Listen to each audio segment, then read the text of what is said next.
The Galactic Council had sent exactly one recruitment form to Earth. One. A single innocent-looking document requesting 50 qualified Deathworld soldiers for what they carefully termed a modest peacekeeping initiative. What they got back was 17 million applications, a lawsuit from someone claiming discrimination against non-bipeds, and a very confused email asking if they provided dental coverage. The form had been delivered to the Department of Extraterrestrial Affairs, which sounds impressive until you realize it consisted of one office in a building in Brussels that smelled perpetually of burnt coffee and existential dread. The office was staffed by a man named Rutherford Pembroke, who had accepted the position because he thought extraterrestrial meant he'd be dealing with overseas trade agreements, and he hadn't bothered reading the fine print. Rutherford was 52, balding, and had spent the last decade processing paperwork that went absolutely nowhere. When the glowing blue cube materialized on his desk one Tuesday morning and unfolded itself into what appeared to be a holographic questionnaire written in 17 languages simultaneously, he barely looked up from his sandwich. "Right," he said to nobody in particular, because nobody else worked in the Department of Extraterrestrial Affairs. Another one of these. The form asked questions like, does your species possess adequate resistance to Class 7 thermal weaponry? And can your soldiers function in atmospheres containing trace amounts of sulfuric acid?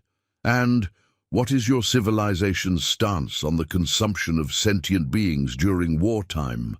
Rutherford checked yes, yes, and we have several conflicting stances and a lot of very angry people on both sides. Please be more specific. For the question, how many qualified individuals can your world provide, he was supposed to write a number.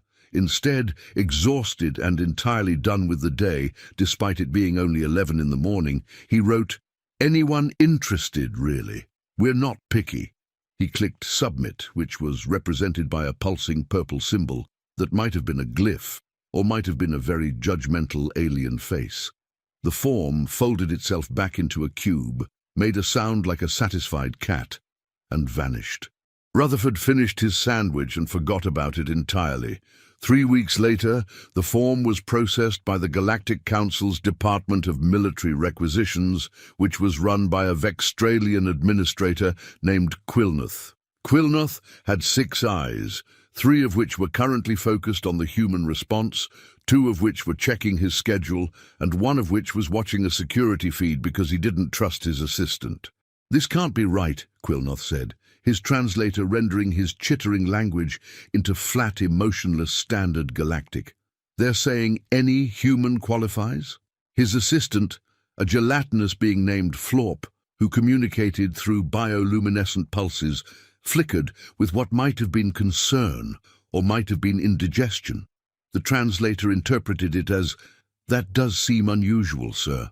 Unusual? Do you have any idea what Deathworld designation means? Quilnoth's antennae quivered with distress. These beings come from a Class 12 hazard planet, gravity that would crush most species, atmospheric oxygen levels that are literally corrosive, microbial life so aggressive it attacks its own host organisms. Florp flickered again. Perhaps they misunderstood the question. Misunderstood? Quilnoth pulled up Earth's file on his datapad, which immediately flagged a warning about the planet's indigenous megafauna. Their apex predators include creatures that can detect electrical impulses in water, beings covered in poison, and something called a hippopotamus that kills more of them annually than their own warfare. And they're saying everyone is combat ready. But the form had been submitted. The rules were clear. The Galactic Council, in its infinite wisdom and bureaucratic inflexibility, had established Protocol 7 Gamma approximately 4,000 years ago, which stated that once a recruitment form was accepted, the recruiting species had 30 standard days to report to the designated staging facility. Quilnoth did what any reasonable administrator would do when faced with an impending catastrophe. He forwarded the problem to his supervisor with a note saying, "Per your request," even though his supervisor had never requested anything of the sort. What nobody on the Galactic Council side had anticipated was that Rutherford, in a fit of what he later described as trying to be helpful, had posted the recruitment notice on every social media platform, government website, and community bulletin board he could access. He'd titled it, "Exciting Opportunity, Intergalactic Peacekeeping Position, All Skills Welcome." Within 48 hours, it had been shared 6 million times. Within a week, it had spawned 3 conspiracy theories, a dance challenge, and a surprisingly catchy song about fighting space monsters. The applications poured in from everywhere, from accountants in Tokyo and sheep farmers in New Zealand and retired teachers in Manitoba and street performers in Rio de Janeiro, from people who thought it was real and people who thought it was an elaborate prank and people who didn't care either way because their current jobs were boring, and at least this might be interesting. A 73-year-old grandmother named Gladys Montrose from Perth applied because she'd always wanted to travel and her kids never called anymore. A 16-year-old named Vikram Okonkwo applied because he'd beaten every video game in existence and needed a new challenge.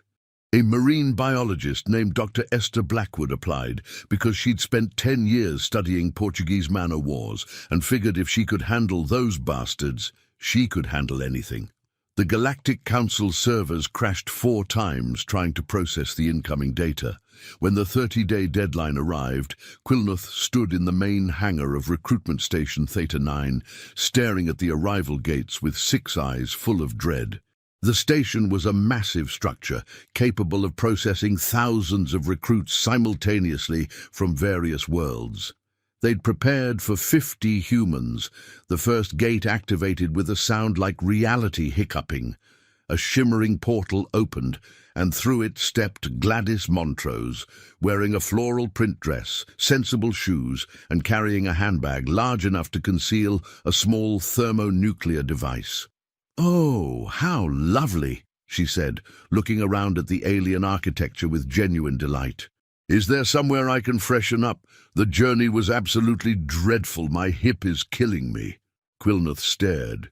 His translator struggled to convey the exact mixture of confusion and horror in his response. You're here for military recruitment." "Well, yes, dear. That's what the form said." Gladys rummaged in her handbag and produced the confirmation notice, along with what appeared to be a half-eaten sandwich, a book of crossword puzzles, and a surprisingly large knife. "I printed everything out. I don't trust those phone things, always losing signal at the worst times." Before Quilnuth could formulate a response that wouldn't violate diplomatic protocol, the second gate activated, and the third, and the fourth. They kept activating. Humans poured through in a steady stream, thousands of them, tens of thousands. They wore every conceivable type of clothing, from suits to swimwear to what appeared to be historical military uniforms that probably belonged in museums. They carried luggage, backpacks, musical instruments. One person brought their cat in a carrier, despite the form specifically stating no unauthorized biological specimens. The noise was incredible. Humans apparently couldn't materialize on an alien space station without immediately commenting on everything. "Whoa, is that an actual alien? This gravity feels weird. Anyone else feel weird? I told you we should have brought snacks. Does anyone have the Wi-Fi password?" Quilnuth's assistant Florp had stopped pulsing entirely, which in Florp species indicated either deep meditation or complete system failure. "This is impossible," Quilnuth shouted, though his voice was drowned out by several thousand humans asking where the bathrooms were. "We can't process this many. We don't have the facilities. We don't have the staff." A human woman with clipboard materialized directly in front of him. She was perhaps 40, wearing what humans called business casual, and had the expression of someone who had organized successful school fundraisers and was not going to be intimidated by mere cosmic bureaucracy. Hello, I'm Deborah Tchaikovsky. I'm apparently the informal coordinator for Group 7B through 23F. Nobody officially appointed me, but someone had to make a spreadsheet, and I have several questions about your processing procedures because this is absolute chaos, and you really should have staggered the arrival times. There was supposed to be 50 of you. Quilnoth's antennae were now vibrating at a frequency that indicated imminent molting, which was his species' stress response. 50! Deborah looked at her clipboard. According to my records, we have 17 million confirmed registrations, though only about 200,000 could get time off work on short notice. The rest will be arriving in waves over the next standard month. Quilnoth made a sound that the translator rendered as "what?", but which was more accurately described as every cell in his body screaming simultaneously. There's been a catastrophic error. He pulled up the original form on his datapad with 3 of his hands, while the other 3 gestured frantically. The question asked for quantity of qualified soldiers. We needed an assessment of your military capability. Deborah looked at the form, then at Quilnoth, then back at the form. Right, yes, and the answer was that everyone's qualified. I don't see the problem. You can't all be qualified. That's absurd. Military training takes years. Deathworld combat certification requires surviving environments that would kill most species in minutes. There are psychological evaluations, physical standards. You can't just show up. Well, said a voice from behind Quilnoth, that seems a bit discriminatory, doesn't it? Quilnoth spun around to find Gladys Montrose had somehow acquired tea from somewhere and was sipping it while looking at him with the patient disappointment of someone who'd taught primary school for 40 years. I raised 4 children on a cattle station in the outback, she said calmly. I've delivered breech calves in a cyclone, fought off dingoes with a rake, and once I wrestled a brown snake out of my kitchen at 3 in the morning. What exactly about your little war makes you think I'm not qualified? Quilnoth opened his mouth, closed it, opened it again. His translator gave up and displayed an error message. The thing was, the Galactic Council DID have standards for Deathworld soldiers. Very specific standards. They'd been developed over centuries of careful analysis. To qualify, a being had to demonstrate capability in 12 key areas, including thermal regulation, toxin resistance, rapid healing, sustained operation without rest, problem-solving under pressure, and something the Council called aggressive adaptability, which was a polite way of saying willing to bite things that probably shouldn't be bitten. The tests had been designed to filter out all but the most exceptional individuals from Deathworld species. On average, only about 3% of applicants from any Deathworld passed the full battery of evaluations. Quilnoth decided there was only one solution: test them immediately. The humans would fail spectacularly, they'd be embarrassed, they'd go home, and he could file this entire incident under cultural misunderstanding and maybe get early retirement out of it. "Fine," he announced, his translator probably adding more confidence than he actually felt. "Everyone will proceed to testing Bay 7. We'll prove you're not qualified." "Oh, this should be good," said a human man in a Hawaiian shirt who'd been watching the exchange with the pleased expression of someone at a particularly entertaining sporting event. The testing bay was designed for processing 50 candidates. It was now holding approximately 200,000 humans, which meant it was operating at 4,000 times intended capacity and violating roughly 60 safety regulations. The first test was thermal resistance. Candidates had to sit in a chamber that cycled from 50 degrees Celsius to 40 degrees Celsius over the course of 30 minutes. "This is barbaric."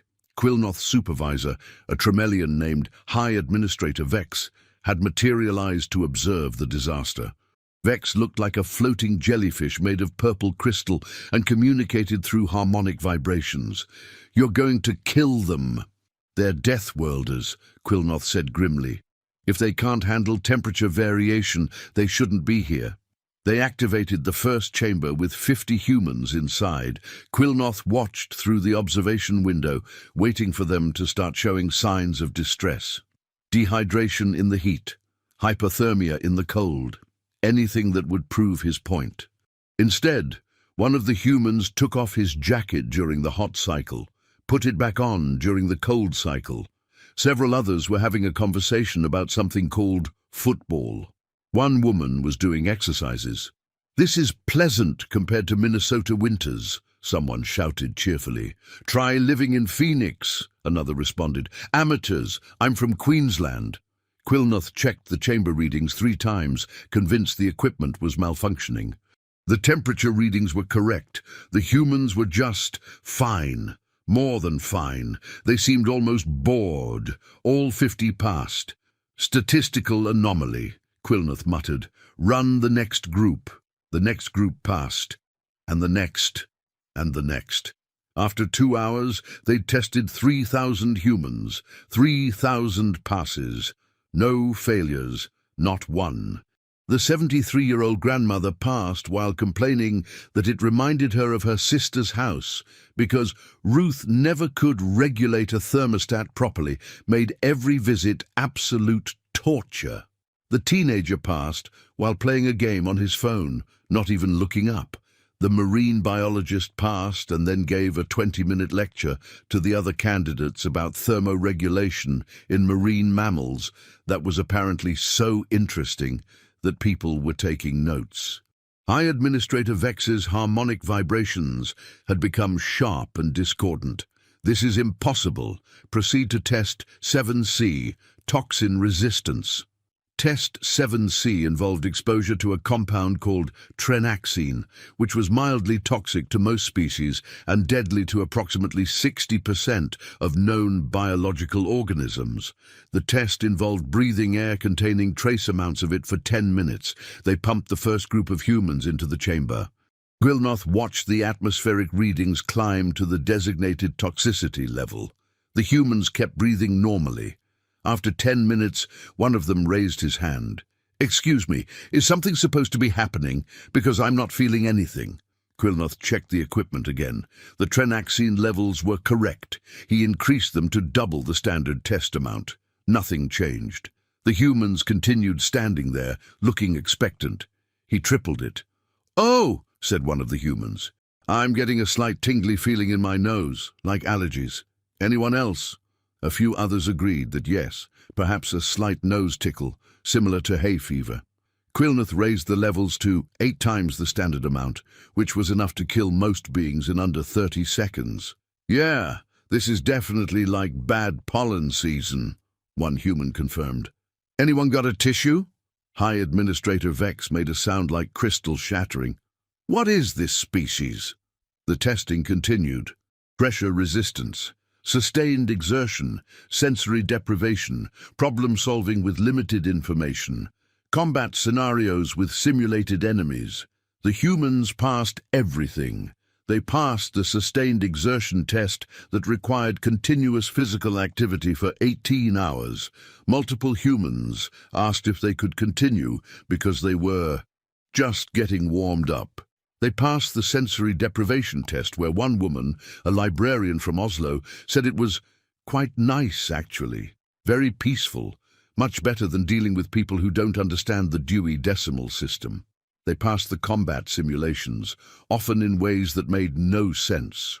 When presented with a holographic enemy wielding advanced energy weapons, a human plumber from Detroit had somehow convinced the simulation that they were friends, and the simulation had subsequently refused to attack any other humans. The techs had to reboot the entire system. "This is madness!" Quilnoth shouted after the 50th consecutive group passed every single test.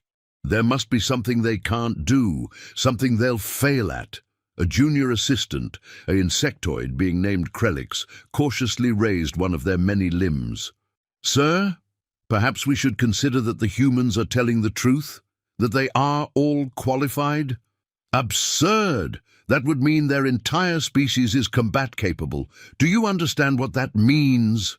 Quilnoth was now molting in real time, which was leaving little bits of chitin all over the floor. A Class 12 death world, where everyone is a potential soldier. That's not a civilization. That's a weapon. "Well, that seems rather rude," said Gladys, who had finished her test and was now knitting something that might have been a scarf or might have been a garrote. "We're perfectly nice once you get to know us." High Administrator Vex convened an emergency session of the Galactic Council. The council chamber was a massive amphitheater capable of holding representatives from all 600 member species. Today, it was packed. News of the human situation had spread, and everyone wanted to see the disaster unfold. Quilnoth presented his findings to a council that grew progressively more agitated with each revelation. "To summarize," Vex announced, their harmonics echoing through the chamber, "we have tested approximately 50,000 human candidates. The passage rate is 100%, not 90%, not 99%, 100%. The chamber erupted into chaos. Various species shouted in their native languages, which the translators struggled to keep up with, resulting in a cacophony of overlapping protests. "Impossible. They must be cheating. Have you analyzed their biology? I motion that we reject all human applications on grounds of statistical improbability." "Seconded." A Krillian representative, who looked like a crystalline tree with entirely too many branches, stood up with a sound like wind chimes in a hurricane. "This council is being absurd. The humans passed your tests. You cannot reject them simply because they're more qualified than you expected." "They're too qualified," shouted a Dremian ambassador, a being that resembled an angry cloud of gas. "Don't you understand? If every human is soldier-capable, then their species is inherently militaristic. They're a threat." "Or," came a calm voice from the human section of the gallery, where Deborah Tchaikovsky had somehow obtained a seat and a cup of coffee. "Maybe you've just never met a species where basic survival requires capabilities you consider extraordinary." The chamber went quiet. Several hundred alien eyes, sensors, and sensory organs focused on the human woman who had just interrupted a Galactic Council session like it was a PTA meeting. "I'm sorry," High Administrator Vex said, with the harmonics of barely contained fury, "but you were not recognized to speak." "Oh, I apologize," Deborah said without a trace of actual apology. "But since you're discussing us, I thought we should clarify something. You keep acting like we're some kind of super soldiers. We're not. We're just people. The tests you've been running, that's just normal for us." "Normal?" Quilnoth's voice cracked. "You consider toxin resistance normal?" "Well, yes. Our planet is covered in poisonous plants and venomous animals. Australian children learn to check their shoes for spiders before putting them on. That's just Tuesday." "And the temperature resistance?" demanded a Voltrasian councillor. "Humans live everywhere from Arctic tundra to equatorial deserts. We have cities in places where the temperature varies by 50 degrees between day and night. We adapt. It's what we do." A Xinthian scientist, who looked like an octopus made of light, pulsed with curiosity. "What about the endurance tests? You had subjects operating at peak efficiency for 18 hours without rest." Deborah laughed. It was not a reassuring sound. 18 hours? My mother worked 3 jobs while raising 6 kids. She was awake for days at a time. Humans have run 100 miles for fun. We have teenagers who game for 36 hours straight. 18 hours isn't impressive. It's a shift. The council members looked at each other with the universal expression of beings who are beginning to realize they've made a terrible mistake. An elderly phosphine councillor, who resembled a floating brain in a jar of luminescent fluid, spoke with the careful tone of someone trying to de-escalate a situation. Perhaps we should examine why Earth produces such capable individuals. Quilnoth, did you request the xenobiology report?" Yes." Quilnoth pulled up a file on the central display with trembling hands. The report was compiled by Professor Zenthar, our leading expert on extreme environment biology. The file opened. The first image showed Earth from space, a blue and green marble that looked deceptively peaceful. "Earth," Quilnoth read in a hollow voice, is classified as a Class 12 hazard world, placing it in the top 0.01% of dangerous habitable planets. Surface gravity is 1.3 times galactic standard. Atmospheric composition includes corrosive oxygen levels that would be toxic to 87% of Council species. The planet experiences regular catastrophic weather events, including hurricanes, tornadoes, tsunamis, and electrical storms. He scrolled down. The images got progressively worse. The dominant predators include creatures with toxins capable of killing most beings in minutes, aquatic species that can generate their own electricity, mammals with bite forces exceeding 12,000 newtons, microscopic organisms that invade and consume host tissue while the host is still alive. The council was very quiet now. Furthermore, Quilnoth continued, his voice breaking slightly, humans domesticated some of these apex predators and keep them in their homes as companions. They have voluntarily consumed toxins called capsaicin for recreation. They engage in activities called extreme sports that have no purpose except to risk death for entertainment. He looked up at the council with 6 eyes that had seen too much. The xenobiology report concludes that humans are not a species that developed on a death world. They are a species that evolved to dominate a death world. Everything about their biology is oriented towards survival in an environment that actively tries to kill them daily. The elderly phosphine counselor's brain jar bubbled nervously. And their psychological profiles? A Trendalian psychologist, who looked like a bundle of silver threads, stepped forward. I reviewed those personally. The results are concerning. Humans possess what they call stress responses that actually increase their capabilities under threat. Their bodies produce combat-enhancing chemicals automatically when endangered. They have something called an imagination that allows them to simulate scenarios that have never happened and prepare responses for them. All species have imagination, someone protested. Not like this. The psychologist's threads quivered. Humans imagine threats constantly. They prepare for disasters that have never occurred. They write entire stories about catastrophic scenarios and then develop plans for them. They have a whole genre of entertainment called horror, where they deliberately frighten themselves for fun. There's a human holiday where their children dress up and pretend to be monsters, another researcher added, sounding horrified. Deborah raised her hand. That's Halloween, and it's lovely. We give out candy. You reward your young for simulating being predators? Well, when you put it that way, it sounds weird. High Administrator Vex's harmonic vibrations had become almost inaudible, which indicated deep distress. So what you're telling this council is that we've invited a species of endurance predators with imagination, toxin resistance, and stress-enhanced combat capabilities to become galactic soldiers. Yes, Quilnoth said simply. And we can't refuse them because they legitimately passed every test we gave them? Correct. And there are 17 million of them waiting to be processed? Actually, Deborah interjected, checking her phone, it's up to 23 million now. The recruitment video went viral. Something about the aliens being surprised that humans are tough. People found it hilarious. Vex made a sound like crystal screaming. This is a disaster. Or, came a new voice, it's an opportunity. A figure entered the council chamber that made even the battle-hardened humans in the gallery straighten up.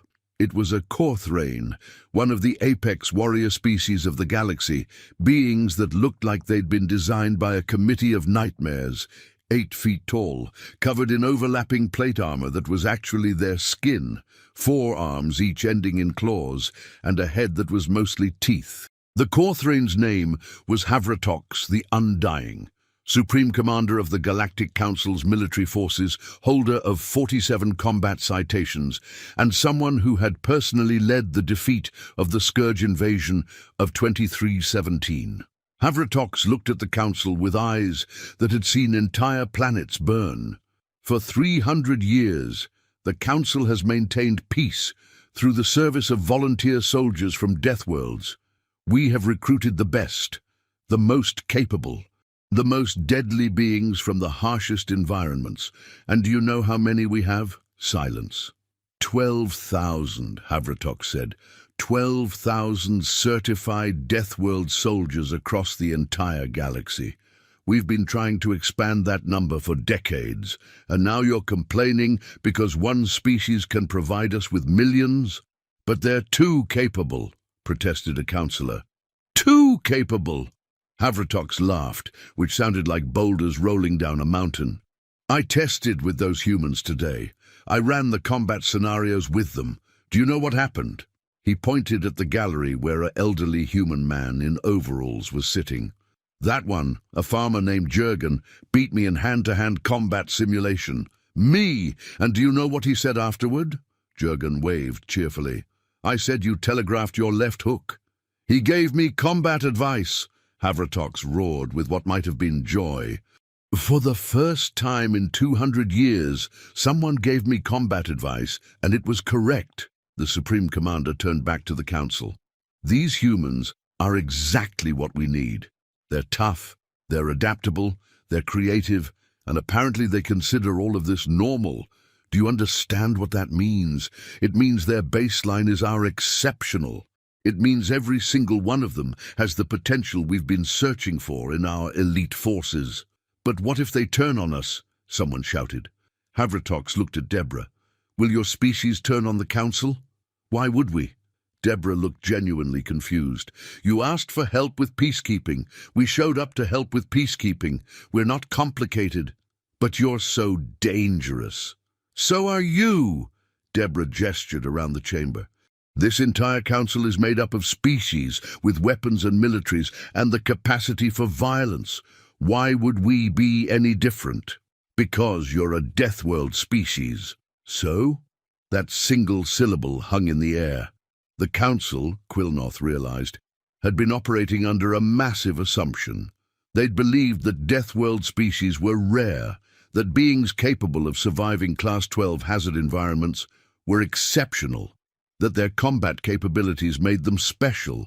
They'd never considered that from the human perspective. They were normal, and everyone else was fragile. Gladys stood up in the gallery with the slow, deliberate movement of someone whose back hurt. I think I see the problem here. You've all been living in what we'd call bubble worlds. Nice, safe places where nothing tries to eat you and the weather doesn't actively hate you. You've never had to be tough because you didn't need to be tough. That's not... Someone started to protest. Hush, dear, I'm talking, Gladys said, with the voice of someone who had silenced rowdy classrooms. We're not trying to be intimidating. We're just living. If that scares you, well, that's not really our problem, is it? A junior counselor, a young Tremelian, who'd been very quiet up until now, vibrated hesitantly.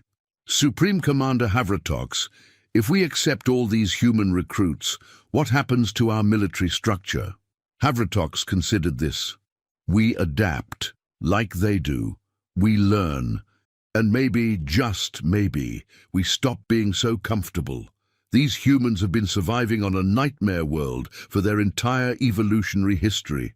Perhaps it's time we stop treating survival as something optional. High Administrator Vex pulsed with something that might have been resignation. Very well, the human recruits are accepted. All of them.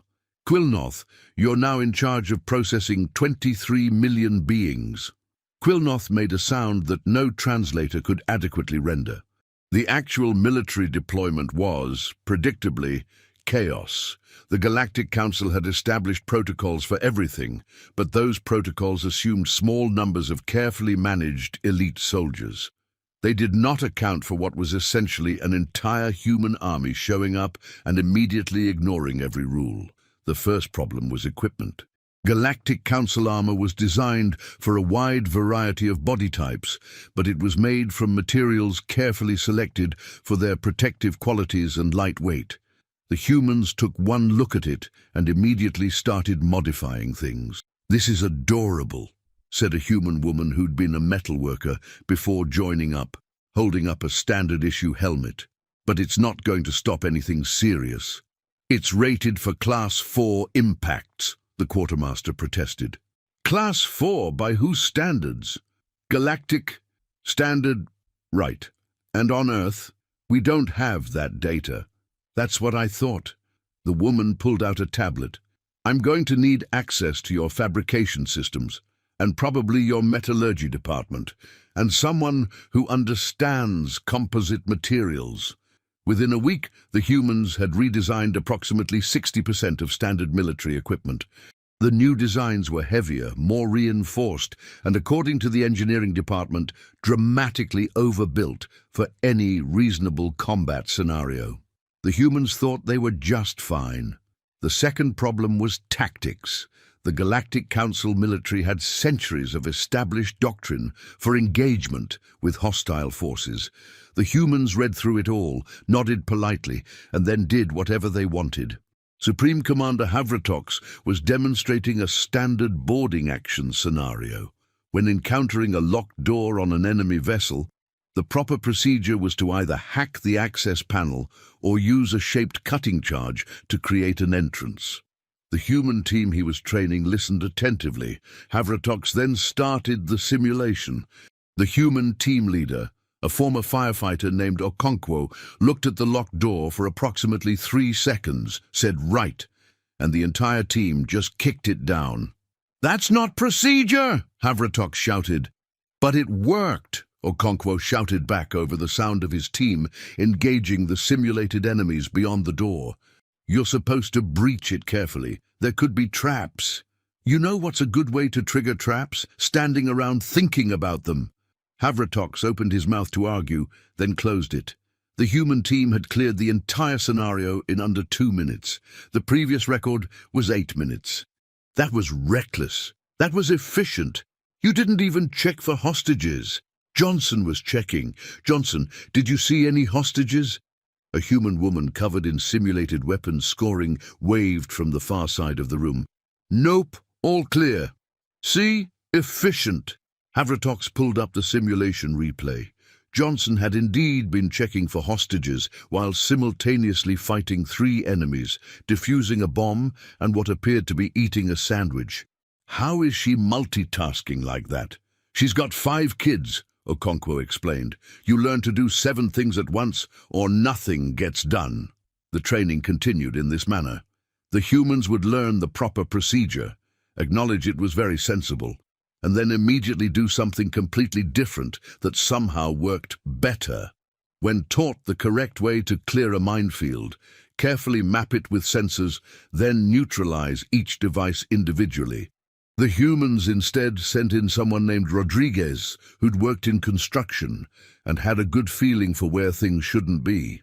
Rodriguez walked through the minefield without setting off a single mine. When asked how, he said, "I don't know, just looked wrong there," and pointed at spots that were, in fact, where all the mines were hidden. When taught proper hand-to-hand combat techniques for zero-gravity environments, specific moves designed for momentum control and spatial awareness, the humans immediately started using something called wrestling and judo, which apparently they'd been practicing for centuries and worked just fine in zero gravity because humans had already thought about this problem.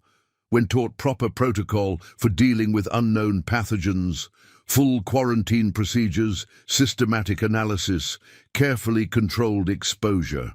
The humans wanted to know if anyone had just tried asking their immune system to deal with it because that usually works for us. After a month of training, Supreme Commander Havratox called another meeting with the Council. "I have good news and concerning news," he said. "The good news is that the human soldiers are the most capable combat force I've ever commanded. Their adaptability is extraordinary, their endurance is unprecedented, and their creative problem-solving has already led to 17 innovations in tactical doctrine." "And the concerning news?" asked High Administrator Vex. "They won't follow orders." The council chamber erupted again. "They're insubordinate! Court-martial them! I knew this was a mistake!" "No, no!" Havratox held up his hands. "They're not insubordinate. They just Interpret orders creatively. If I tell them to secure the area, they'll secure the area incredibly effectively, just not necessarily using the method I was expecting. Deborah, who'd somehow been assigned as an unofficial human liaison, raised her hand. I think the problem is that you keep giving us rules instead of objectives. Humans are goal-oriented. Tell us what you need done, and we'll figure out how to do it. But don't get attached to the how. That's chaos. That's initiative. But military order requires discipline. We're very disciplined, protested Gladys from the gallery, where she was attending every council session like it was her favorite television program. We just think efficiency matters more than procedure. A Veltrazian general who'd been quiet until now spoke up. Supreme Commander, have they actually failed any training scenarios? Havratox paused. No, they've passed everything, usually faster than any other species on record. And have they caused any actual harm through their creative interpretation? Well, no. In fact, casualty rates in training scenarios are down 40% because they keep thinking of ways to avoid unnecessary combat. Then what's the problem? The general demanded. So they do things differently. If it works, who cares? This sparked a 3-hour debate about military philosophy that solved absolutely nothing except giving Quilnoth a stress-induced molt that left him a 1/4 inch smaller. The real test came 2 months after the initial human arrival. The Galactic Council got word of a situation developing on a contested colony world called Theta Primax. A faction of separatists had taken over the orbital station and were threatening to crash it into the planet below, which would kill millions. Standard protocol was to send in a specialized team, communications experts to negotiate, technical specialists to regain control of the station's systems, and combat units to neutralize the separatists if negotiation failed. The estimated mission time was 36 hours, with a success probability of approximately 60%. Havratox looked at his assembled forces. He had several traditional Deathworld teams ready, and he had the humans. "Okonkwo," he said to the firefighter-turned-soldier, "your team is up. What's the objective? Retake the station, save the hostages, prevent the crash, rules of engagement. Minimize casualties, both hostages and separatists if possible. They're misguided, not evil. Time limit? 36 hours before the orbital decay becomes irreversible." Okonkwo looked at his team. 12 humans, including Johnson, the multitasking mother, Rodriguez, the mine whisperer, an accountant named Patel, a chef named Williams, a retired teacher named Kowalski, and several others whose previous jobs had absolutely nothing to do with military operations. "We'll have it done in 12, Okonkwo said. They had it done in 4. Havratox watched the entire operation from the command center with an expression that cycled between amazement, horror, and what might have been professional jealousy. The human team approached the station using a standard insertion shuttle. Then, instead of docking at the primary airlock which would be monitored, they docked at a maintenance port that looked less used, according to Rodriguez. They bypassed the station security by having Patel, the accountant, access the administrative system and change their authorization codes to Station Maintenance Crew, because no one ever questions maintenance.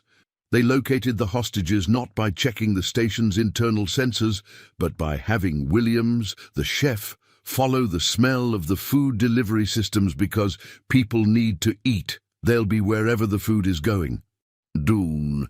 They neutralized the separatist guards not through combat, but by having Kowalski, the retired teacher, talk to them about why they were doing this, which led to a 30-minute conversation about economic inequality that resulted in 3 of the guards just giving up because they hadn't really thought about it that way. The remaining separatists in the command center had rigged the station's reactor to overload. The proper procedure would be to carefully analyze the device and disarm it systematically. Rodriguez looked at it for 45 seconds and said, "That's wired wrong." "How can you tell?" demanded the watching engineers. Because if you were really going to blow this reactor, you'd route through the secondary coupling. This is going through the primary. That won't work. It'll just trigger a safety shutdown. 2. So it's not a real threat? Oh, it's real. They're just not going to achieve what they think they're going to achieve. See, if I just disconnect this... Don't touch! Rodriguez disconnected something. The reactor stopped humming. The warning alarms shut off. There. Safe. Dead silence from the command center. The separatist leader who'd been monitoring from the command deck apparently had what humans called a breakdown. The human team found him sitting on the floor with his head in his hands. It was supposed to be dramatic, he said to no one in particular. It was supposed to mean something. We had demands. We had a manifesto. And they just walked in, and Rodriguez said the bomb was wired wrong. Kowalski, the teacher, sat down next to him. You know what your real problem is? You've got legitimate grievances, but terrible execution. Let me tell you about effective civil protest. 20 minutes later, the separatist leader was taking notes. The human team returned to the council command ship with all hostages safe, all separatists secured but unharmed, the station intact, and several signed petitions about labor rights that the separatists wanted to submit through proper channels. Havratox stared at his chrono. 4 hours and 17 minutes. That was impossible, he said flatly. It was actually pretty straightforward, Okonkwo replied. They didn't really want to hurt anyone. They just wanted to be heard. So we heard them. You negotiated with terrorists. We talked to people who had concerns. There's a difference. And the bomb? Wasn't really a bomb. Rodriguez knows his explosives. Rodriguez worked in construction. Right. Lots of explosives in construction. You should see what it takes to move a boulder. High Administrator Vex's harmonic vibrations were approaching ultrasonic frequencies. You're saying you solved a 36-hour crisis in 4 hours by doing maintenance, talking about economics, and pointing out wiring errors. Yes? That's not combat. You said minimize casualties. We minimized casualties. Nobody got hurt. But that's not how military operations work. Johnson, who'd been quiet until now, spoke up. Sir, with respect, why not? We accomplished the objective. Everyone's safe. The station is intact. The separatists are willing to enter talks. What part of this is a problem? Vex vibrated silently for a long moment. It's not a problem. It's just not what we expected. You keep expecting us to be something we're not, Gladys said from where she'd been watching the operation feeds. She'd apparently brought popcorn from somewhere. You want soldiers who follow rules and fight wars. We're just people who solve problems. Sometimes that involves fighting. Usually it involves talking. Always it involves using our brains. Deborah nodded. That's what you've never understood about humans. We're not actually that violent. We can be violent if we need to be, and we're very good at it when necessary. But that's not our first choice. We'd rather fix the actual problem. But you're Deathworlders, protested a counselor. Right, from a world that's been trying to kill us since we climbed out of the ocean. You know what we learned? Fighting is expensive. Violence costs energy, time, and lives. It's much more efficient to find another way. We got good at violence because sometimes you don't have another option. But we got better at avoiding violence because that way you survive longer. The Council sat with this revelation. Their entire understanding of Deathworld species had been based on their combat capabilities. They'd never considered that those same species might have also evolved strong conflict resolution skills precisely because combat was so costly. The Galactic Council started deploying human teams for more operations. Every single time, the results were simultaneously successful and baffling. A hostage situation on a mining colony. The human team diffused it by bringing pizza and asking everyone to talk about their feelings. Apparently humans had discovered that people with low blood sugar made terrible decisions and everything looked better after a meal. A territorial dispute between two alien factions? The human mediator split the difference, established a shared custody schedule, and set up a cultural exchange program. When asked how she knew this would work, she said, "I raised 2 teenagers who fought over everything. This was easy." A malfunctioning AI that had taken over a research station. The human tech specialist fixed it by talking to the AI and discovering it was lonely and afraid. They set up a chat room where the AI could talk to other AIs and the problem solved itself. Most problems are just communication failures, the tech explained. A plague outbreak on a frontier world? The human medical team showed up, assessed the situation, and declared it was like that flu outbreak in 19 but less organized. They had it contained in a week, using protocols that Earth had developed through centuries of fighting diseases that would have terrified most species. After 6 months, human teams had responded to over 300 incidents. Their success rate was 97%. The 3 failures were situations where they arrived too late to help, but even then, they managed to make things better than expected. The galaxy began to realize something uncomfortable. Humans weren't just good at military operations. They were good at everything. Because on a death world, you had to be. Quilnoth found himself in a very strange position. He was still officially the administrator responsible for human integration, but that job had evolved into something completely different. He was now basically trying to manage a species that didn't need managing and kept surprising everyone. He was in his office reviewing the latest reports when Deborah walked in without knocking, carrying a tablet and wearing the expression of someone who had thoughts. "We need to talk about expansion," she said, sitting down in his guest chair, which was not designed for human anatomy, but which she made work anyway. "What expansion?" Quilnoth asked warily. "Currently, we have about 400,000 humans in active deployment. That's less than 2% of our initial applicant pool. The rest are still waiting. That's because we're still processing. You're processing them slowly, because you're still nervous about having too many of us. But here's the thing. You need more of us." "Why?" Deborah pulled up her tablet. "In the last 6 months, Galactic incident rates have dropped by 23% in sectors with human presence. Not because we're scary, but because we're solving problems before they become incidents. We talk to people, we fix infrastructure, we teach conflict resolution. We're not just soldiers, we're problem solvers." "That's actually in the reports." "Yes. So expand the program. You've got 23 million humans who want to help. Use them, not just for combat, but for everything. Medical, engineering, education, diplomacy, infrastructure. We're good at all of it. But the cost will be offset by the reduction in conflicts. We've run the numbers. Having more humans in more places will save the Council resources over time." Quilnoth looked at the projections. The math was sound. The humans had proven they weren't a threat. They were, against all expectations, making the galaxy better. "I'll present it to the Council," he said finally. "Excellent." Deborah stood up. "Oh, and one more thing. We'd like to start a training program." "Training?" "Teaching other species what we know. Conflict resolution, stress management, creative problem solving, that sort of thing. A lot of species have the capability for this stuff. They just never needed to develop it because their worlds weren't actively trying to murder them." "You want to teach the galaxy to be more like humans."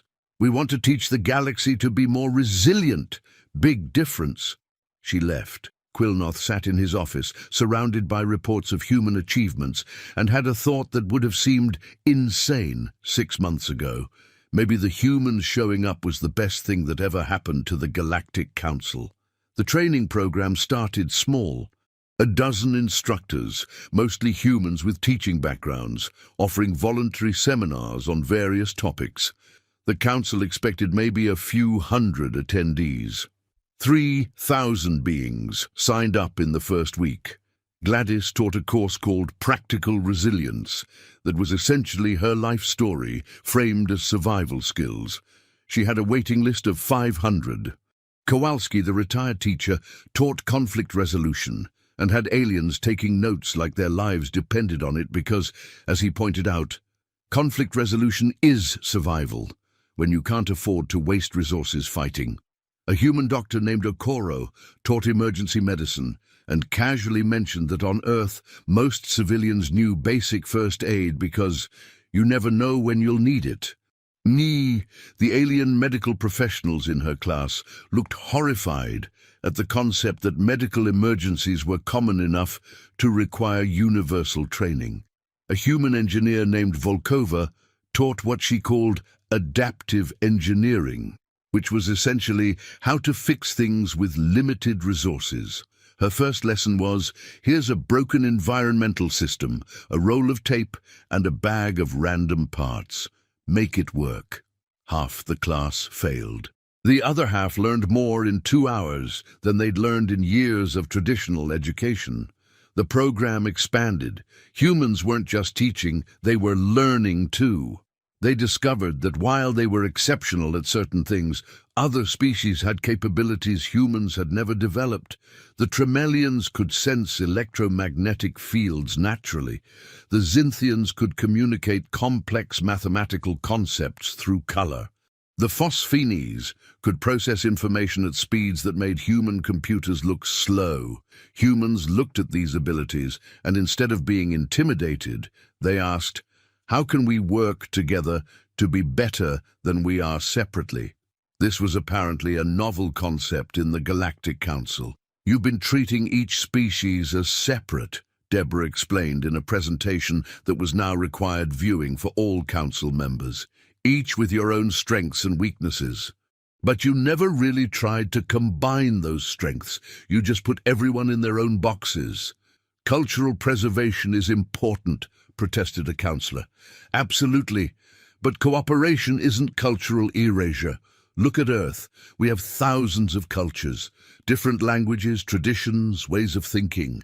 We don't lose those by working together. We strengthen them. But Earth has only one species, which makes this even easier. You have different biology, actually different capabilities. Imagine what you could do if you stopped thinking about species A and species B and started thinking about what species A and B could do together.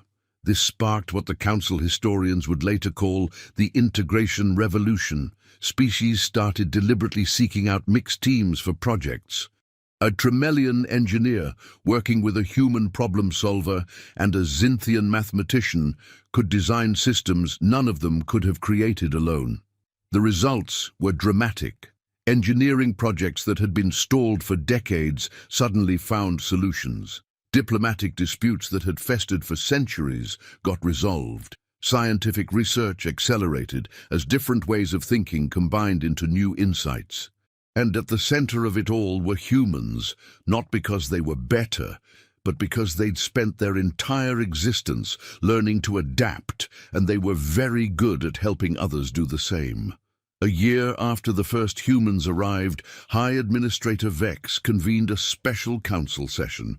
Quilnoth attended, no longer molting with stress, but looking almost content. This council has a decision to make, Vex announced. The human integration program has been, by all metrics, extraordinarily successful. Incident rates are down, cooperation is up, innovation has accelerated, quality of life measurements have improved across multiple sectors. So what's the decision, someone asked, whether to classify humans as a military asset or a civilian resource? This caused some confusion. Explain, demanded a councillor. Havratok stood. When we recruited humans, we thought we were getting soldiers. What we actually got was something much more valuable. Yes, they're exceptional in combat, but they're more exceptional at preventing combat from being necessary. They're teachers, diplomats, engineers, medics, and problem solvers who happen to also be capable of fighting if required. So they're not soldiers. They're everything. That's the point. But we can't have a military force that's also a civilian population. Why not? Asked Deborah, who was definitely not supposed to be speaking, but nobody had the energy to stop her anymore. Earth doesn't have a purely military population. We have civilians who can be trained for defense if needed, and we have military personnel who return to civilian life. It's not one or the other, it's both. That's too complicated. No, it's flexible. You keep trying to put everything in boxes. Humans don't fit in boxes. We're adaptable. That's our thing. Gladys raised her hand. At some point she'd been given an official council observer position, though nobody could remember exactly when or how that happened. I think what young Deborah is saying is that you invited us to help with one thing, and we said yes, but that doesn't mean we only do that one thing. We're just people. We help with whatever needs helping. A long silence followed. Finally, the elderly phosphine councillor spoke. Perhaps the issue is that we've been thinking about this wrong from the beginning. We asked for soldiers from a death world. We got people from a death world. The fact that they're capable of combat is almost incidental to what they've actually provided, which is, asked Vex, a reminder that survival isn't about being the strongest or the most dangerous. It's about being adaptable, about working together, about solving problems creatively. These humans survived a Class 12 hazard world not by being apex predators, but by being apex cooperators, who could also fight when necessary. Vex's harmonic shifted to something that might have been understanding. So we don't classify them as military or civilian. We classify them as partners, Havratok said, full members of the Galactic Council community, contributing however they're best suited. The vote was unanimous. 3 years after that first recruitment form arrived on Rutherford Pembroke's desk, Earth was granted full membership in the Galactic Council, not as a death world to be carefully managed, but as an equal partner. Rutherford, who'd been promoted to ambassador despite having absolutely no qualifications for the position, stood before the council to give Earth's acceptance speech. I'm going to be honest, he said, looking at the assembled representatives of 600 species. I have no idea how this happened. I filled out one form. I wrote anyone interested because I was tired and wanted to finish my sandwich. And somehow that turned into this. Scattered laughter from the humans in the gallery, confused silence from most aliens, who didn't understand that humans found chaos funny. But here's what I've learned over the last 3 years. Rutherford continued. You asked for soldiers, and we sent you people. You expected warriors, and we gave you teachers, engineers, cooks, farmers, accountants, and grandmothers. You thought you were getting a weapon, and you got something much more dangerous. You got humans who care, because that's what we do. We care about things, about people, about problems. We can't help it. It's how we survived. On Earth, if you don't care about your neighbors, you all die when the floods come or the winter hits or the volcano erupts. We learned that caring isn't weakness. It's the ultimate strength. So thank you for inviting us to your galaxy. Thank you for letting us help. Thank you for being patient while we completely ignored your procedures and did things our own way. And thank you for being willing to learn that maybe, just maybe, there's more than one way to survive in this universe. He sat down to applause from the humans and what might have been approval from various aliens, though it was hard to tell because the Dremians showed approval by releasing methane, and that made everyone else very uncomfortable. High Administrator Vex approached the podium. Ambassador Pembroke's speech raises an important point. When we sent that recruitment request, we believed we knew what we needed. We were wrong. We didn't need more soldiers. We needed exactly what we got, humans being human. The Galactic Council has existed for 8,000 years. In that time we have maintained peace through careful balance, established procedures and, when necessary, military force. But we've also become comfortable, settled, resistant to change. The humans changed that. Not through force, but through example. They showed us that adaptation isn't just surviving your environment, it's thriving in it. It's taking what seems impossible and making it work. It's looking at a problem everyone says can't be solved and asking, have you tried this? Vex's harmonics became almost musical. We asked Deathworlders to send soldiers because we thought we needed fighters. What we actually needed was survivors. And it turns out, when your entire species has been surviving an apocalypse world since before recorded history, you get very good at it.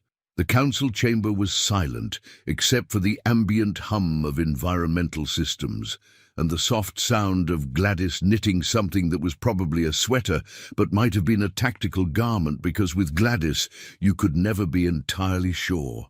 5 years later, the galaxy had changed in ways nobody had anticipated.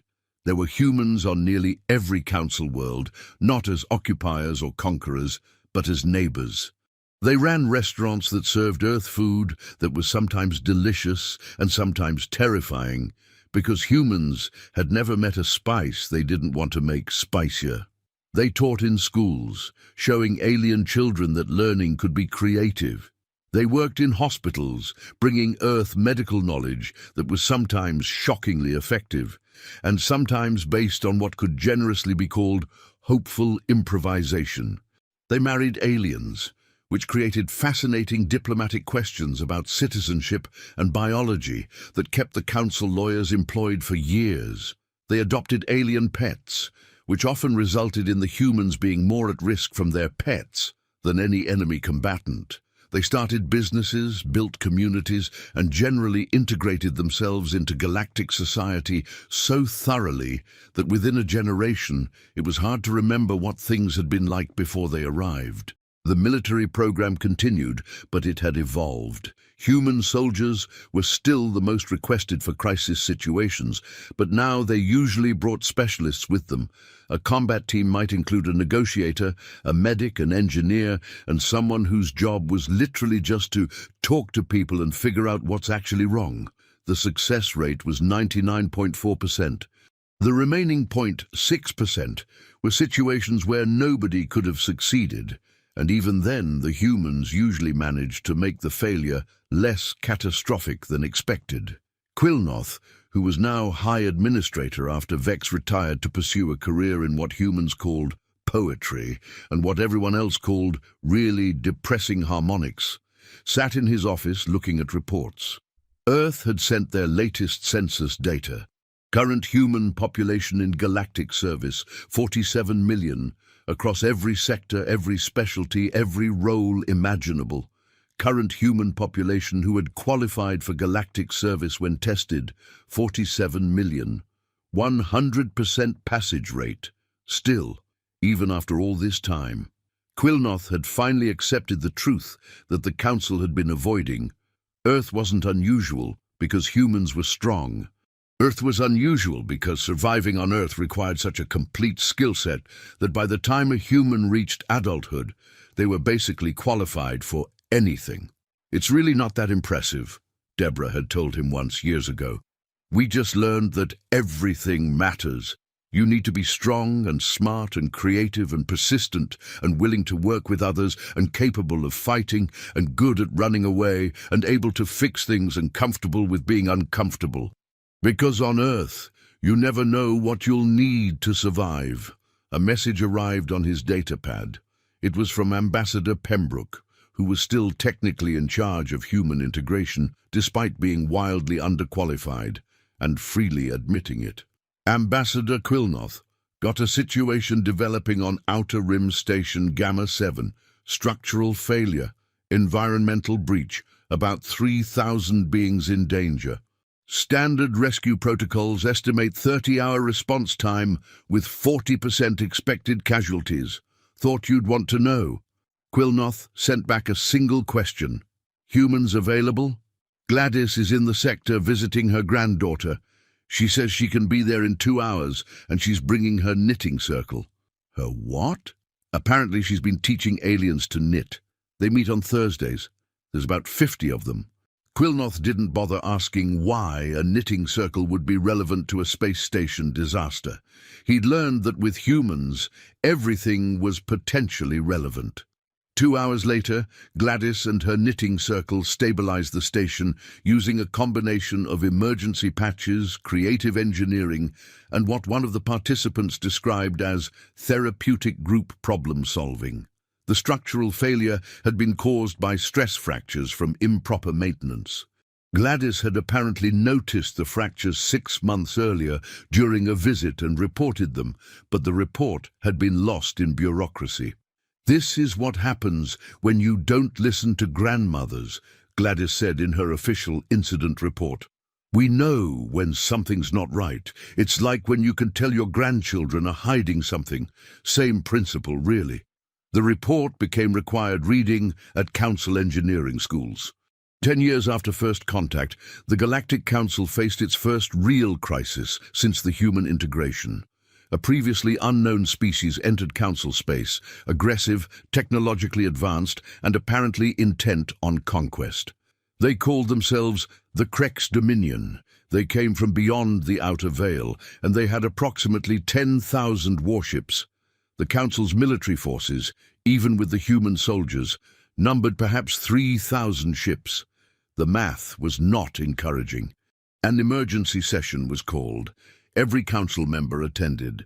The humans sent a delegation that included Ambassador Pembroke, Deborah, Havratox, and for some reason Gladys, who insisted she had insights. The Krex had sent a simple message: surrender or be destroyed. "We need to fight," one faction argued. "We need to negotiate," another countered. "We need to evacuate." "Enough!" Havratox's voice cut through the chaos. "What we need is a plan. Humans, you've been unusually quiet." The human delegation looked at each other. Pembroke shrugged. "We've been thinking." "About what?" "About whether the Krex actually want to conquer you." Silence. "What?" multiple voices shouted. Deborah pulled up a data pad. "We analyzed their message. We looked at their approach pattern. We studied what little information we have about their society. And something doesn't add up. They're invading. They're posturing," Gladys interrupted. "I've seen this before. It's what you do when you're scared and don't want anyone to know. The Krex have 10,000 warships, and they sent a message saying surrender or be destroyed. But they haven't actually destroyed anything yet.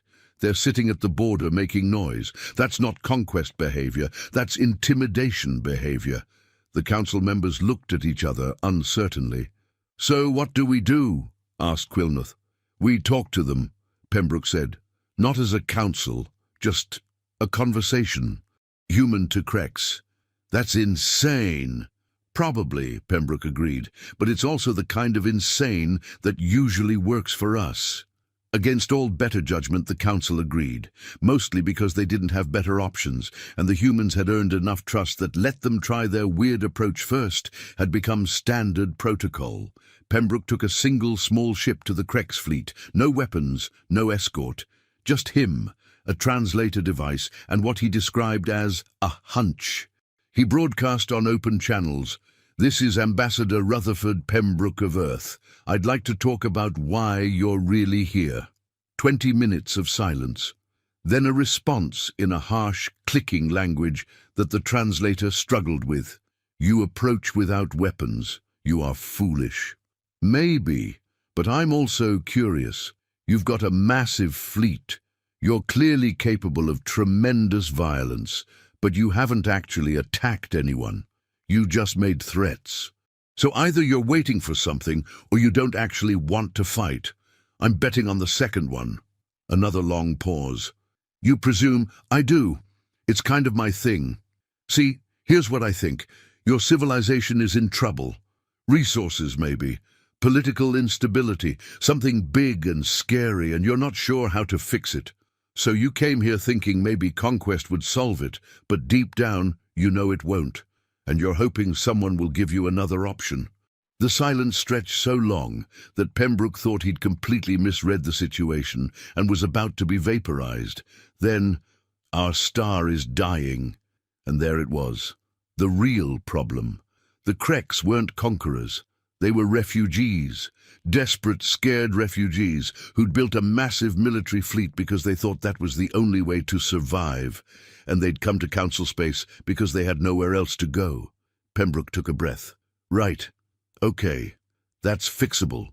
"Fixable? Our sun is dying!" Yeah, we've got species in the Council who understand stellar mechanics. We've got others who are really good at large-scale engineering. We've got humans who are excellent at creative problem-solving under pressure.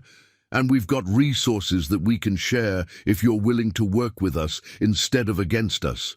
Why would you help us? We threatened you. Because you're scared and desperate, and those aren't good reasons to let people die. Look, I'm not going to pretend this will be easy.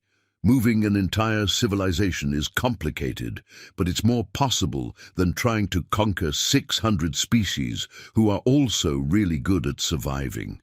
Another pause, then. And if we refuse, then we'll defend ourselves, and a lot of people on both sides will die, and none of us will survive what comes after because war is expensive and nobody actually wins. But that seems like a stupid option when we could just help each other instead. The Kreks asked to speak to the Galactic Council directly. 3 days of negotiations followed. The Kreks were offered sanctuary, resources and assistance with their stellar crisis.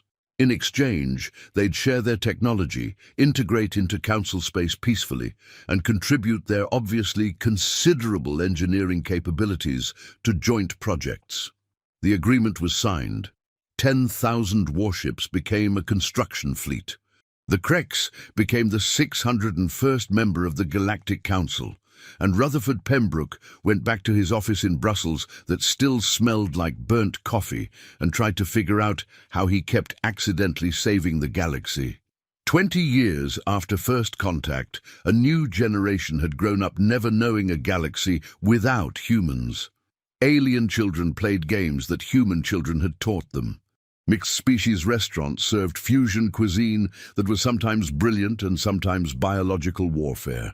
Schools taught both traditional subjects and what was now called human adaptive learning, which was essentially how to solve problems when nothing makes sense. The galaxy had changed, not through conquest or force, but through integration. Through humans being exactly what they'd always been. Survivors who adapted, who cooperated, who solved problems creatively, and who never quite fit into anyone's expectations. Quilnoth, now elderly even by Vextralian standards, sat in what had become his traditional spot in the council chamber gallery. Next to him, equally elderly, was Gladys Montrose, still knitting. "Do you ever think about how absurd this is?" Quilnoth asked. "What's that, dear?" "All of this. You came here expecting a space adventure. I was processing paperwork I didn't understand, and somehow we ended up rebuilding galactic civilization." Gladys's needles clicked rhythmically. "I don't think it's absurd at all. It's just what happens when you put people together and let them figure things out. You were all so worried about rules and procedures and proper protocols. We just wanted to help. But you changed everything." "No, dear, we just showed you what was possible. You did the changing yourselves." Below them, the council was in session. The current discussion was about expanding exploration to the far reaches, regions of space previously considered too dangerous. The proposal had been made by a joint committee of humans and Kreks, who'd apparently bonded over their shared love of risky engineering projects. Ambassador Pembroke was arguing that they should just go and see what happens, because the worst that could happen is we find something dangerous, and we're good at dangerous. This was met with the usual mix of horror and reluctant agreement that human proposals always generated. The vote passed. Quilnoth looked at Gladys. "They're going to find something out there, aren't they?" "Oh, undoubtedly. Probably something terrible. And they'll handle it somehow." "They usually do, dear. Humans are very good at handling terrible things. We've had practice." The council session ended. Representatives filed out, arguing cheerfully about next steps. Humans mixed with aliens in a crowd that would have been unthinkable 20 years ago. Someone was trying to organize a post-session dinner at that new Kreks human fusion restaurant that supposedly served food that was probably safe for most species. Quilnoth stood slowly, his joints clicking. "I should write a history of all this. For the records, what will you call it? The day everyone qualified, I think, because that's really what happened. We asked for soldiers, and we got a species. We thought we were recruiting an elite force, and we got everyone. And somehow, impossibly, it worked. Gladys finished her current row and held up her knitting. It was a small blanket, multicolored, with a pattern that somehow incorporated elements from dozens of different cultures, human and alien designs interwoven seamlessly. "That's rather lovely," Quilnoth said. "It's for the Council archives. Thought they should have something that shows what we built together. Not a weapon or a monument, just something useful and beautiful that wouldn't exist if we hadn't all worked together." She folded it carefully and handed it to Quilnoth. "For your history book. So people remember that the best things we create aren't made from strength or fear or competition. They're made from cooperation, creativity, and the willingness to help each other survive." Quilnoth held the blanket carefully. It was soft, warm, and sturdy, like the galaxy had become since the humans arrived. Not perfect, because nothing ever was, but better than it had been. More resilient, more adaptable. He looked at Gladys, this elderly human woman who'd applied for military service because she wanted to travel, and who'd somehow become one of the most influential beings in galactic history through nothing more than being kind, practical, and refusing to accept that problems couldn't be solved. "Thank you," he said, "for everything." "Oh, don't be silly, dear. We didn't do anything special. We just showed up when someone asked for help." She gathered her knitting supplies into her improbably large handbag. "That's what humans do. Someone needs help, we help. It's not complicated." She patted his arm gently with one weathered hand. "Now, are you coming to dinner? I hear they're serving something called Krex-style barbecue with human spices. Could be brilliant or could be disastrous. Either way, it'll be interesting." And that, Quilnoth thought, as he followed Gladys toward what would probably be a memorable meal, was the perfect summary of the last 20 years. The humans had arrived, and everything had become more interesting, more complicated, more chaotic, and somehow impossibly better. The Galactic Council had asked Deathworlders to send soldiers. They'd gotten humans instead. And in the end, that made all the difference, because humans had never been very good at being what anyone expected them to be. But they were exceptional at being exactly what everyone needed, even when nobody realized they needed it.